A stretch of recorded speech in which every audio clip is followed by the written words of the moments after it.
One would expect a religious community to be an example of love and kindness. It should be a place where forgiveness comes easily, but that is not always the case.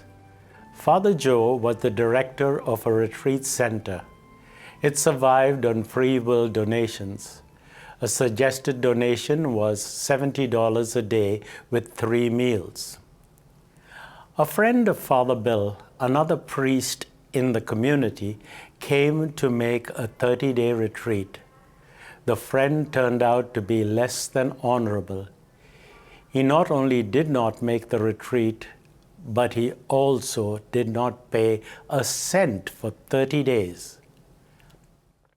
The icing on the story was that the man told his friend Father Bill that the director was inhospitable and snobbish. Instead of clearing the air, Father Bill believed his friend. He cut off Father Joe completely. He refused to greet him, talk to him, or even answer his questions for 2 years. Often in an impasse, it is the one who is hurt that must make the first move towards healing.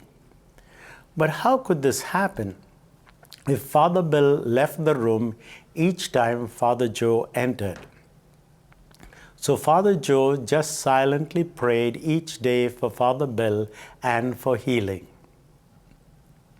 Then out of the blue one day, with no apparent reason, Father Bill asked Father Joe how he was doing and how many retreatants were expected that week at the retreat center. Father Joe had to blink back the tears. He thought, God is good. God has wonders to perform. His heart was filled with joy.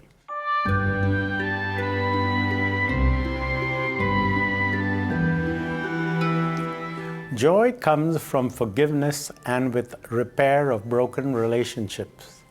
The intensity of that joy is in proportion to the depth of closeness in a relationship before the split.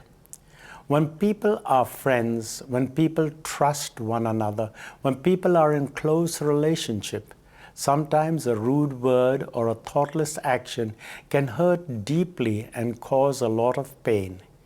It can at times rupture a friendship totally.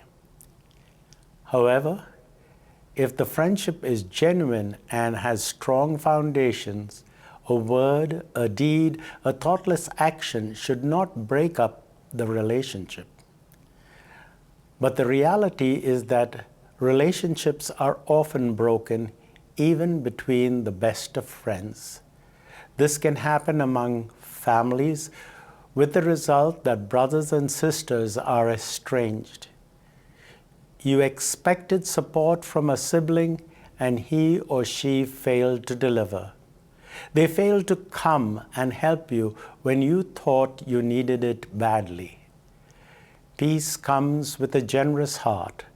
This heart seeks and finds reason why a friend or relative did not rally to help or give support.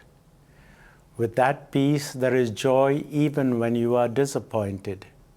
The joy is doubled when the relationship is repaired.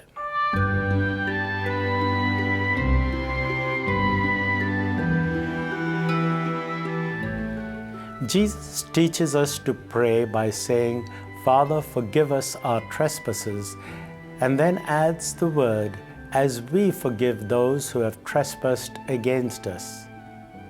Think of a person or persons who have trespassed against you. Have you been able to forgive them? How did that make you feel?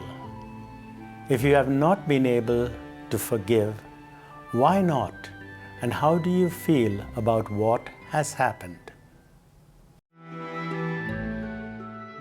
Please join us as we joyfully offer this prayer of consecration to the Immaculate Heart of Mary for the 3rd week of Advent.